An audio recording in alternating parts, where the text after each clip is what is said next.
Min passion för skrivande härstammar från min tidigare exponering för en mångfald av publikationer under min barndom. Jag utvecklade ett djupt intresse för olika genrer, inklusive fiktion och facklitteratur. Tack vare min utforskning av ryska, amerikanska, norska, danska, svenska, franska och tyska romaner och dikter. Dessa litterära verk, skrivna av författare som Fyodor Dostojevskij, Anton Tjechov, Lev Tolstoj, Karin Boye, Emil Zola, Auguste Strindberg, Alexander Dumas, Mark Twain och Charles Dickens hjälpte till att forma min egen kreativa visualisering och berättarförmåga. Under hela min barndom var mina mål och drömmar sammanflätade med hjältarna i dessa fängslande berättelser.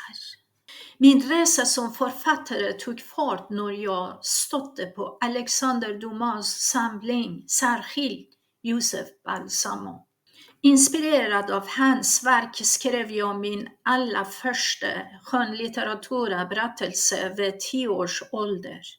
Vid 13 års ålder hade jag skrivit mitt första manus som jag stolt presenterade för en känd filmregissör som hade koppling till min far. Detta manus fokuserade på temat fattigdom, influerat av en av Dostojevskijs böcker som djupt påverkade mig. Jag strävar efter att bli en författare liknande Dostojevskij, driven av hans litterära skicklighet och djupgående prestationer. Efter att ha granskat mitt arbete uttryckte filmproducenten intresse för att ha ett samtal med mig.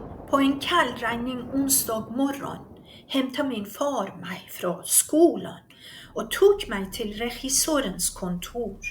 Efter att vi utbytt artighetsfraser och engagerat oss i de typiska frågor som vuxna ofta ställer, bad han mig att läsa en del av min synopsis.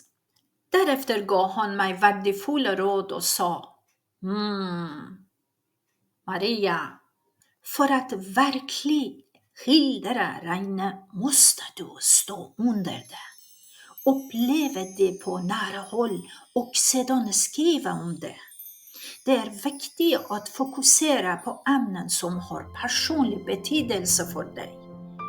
Skriv en berättelse av dig själv, dina vänner och din familj och dina drömmar.